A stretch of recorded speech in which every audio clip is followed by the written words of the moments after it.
அண்மை செய்தி பார்த்துக் கொண்டிருக்கிறோம். மதுரை மாநகராட்சியில் 5 பில் கலெக்டர்கள் பணியிடை நீக்கம் செய்யப்பட்டிருக்கிறார்கள். சொத்து வரி வசூலில் 1,50,00,000 முறைகேடு செய்ததாக 5 பில் கலெக்டர்கள் பணியிடை நீக்கம் செய்யப்பட்டிருந்த நிலையில் அந்த உத்தரவை ரத்து செய்து மதுரை மாநகராட்சி ஆணையர் உத்தரவிட்டிருக்கிறார். கூடுதல் விவரங்களோடு மணிகண்ட பிரபு நம்மோடு இணைந்திருக்கிறார். உத்தரவு தொடர்பான விவரங்கள் மணிகண்ட பிரபு. ராதா, மதுரை மாநகராட்சியில் 1,50,00,000 கோடி ரூபாய் சொத்து வரி முறைகேடு செய்ததாக பில் கலெக்டர்கள் 5 பேர் சஸ்பெண்ட் செய்யப்பட்ட விவகாரம் பரபரப்பை ஏற்படுத்தியது. இந்த நிலையில் முதல் கட்ட விசாரணை நடைபெற்று முடிந்த நிலையில் அந்த பணியிட நீக்க உத்தரவை ரத்து செய்து மதுரை மாநகராட்சி ஆணையாளர் தினேஷ்குமார் தற்போது உத்தரவிட்டிருக்கிறார்.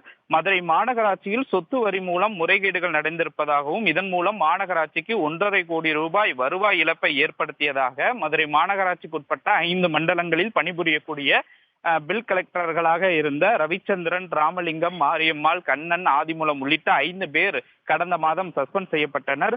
குறிப்பாக இந்த 5 பேர் வரி ஏய்ப்பு செய்ததாகவும் பல்வேறு முறைகேடுகளில் ஈடுபட்டதாகவும் கூறி இந்த சஸ்பெண்ட் இருந்தது. இந்த நிலையில்தான் தங்களை எந்த விதமான விளக்கம் கேட்காமல் முன்னறிவிப்பின்றி மாநகராட்சி ஆணையாளர் சஸ்பெண்ட் செய்ததாக போராட்டங்கள் கூட நடத்தினர். இது தொடர்பாக மதுரை மாநகராட்சி ஆணையாளர் தினேஷ்குமார் ஒரு கமிட்டி, குறிப்பாக 4 உதவி ஆணையாளர்கள் தலைமையில் ஒரு கமிட்டி அமைத்து விசாரணை குழுவை ஏற்படுத்தினார். அந்த விசாரணையில் தொடர்ச்சியாக 5 பில் கலெக்டர்கள் ஆஜராகி விளக்கமளித்தனர். தற்போது இந்த முதல் கட்ட விசாரணை என்பது நிறைவடைந்து 5 பில் கலெக்டர்களினுடைய பணியிடை நீக்க உத்தரவை தற்போது மாநகராட்சி ஆணையாளர் தினேஷ்குமார் ரத்து செய்திருக்கிறார். ராதா, விரிவான விவரங்களுக்கு நன்றி மணிகண்ட பிரபு.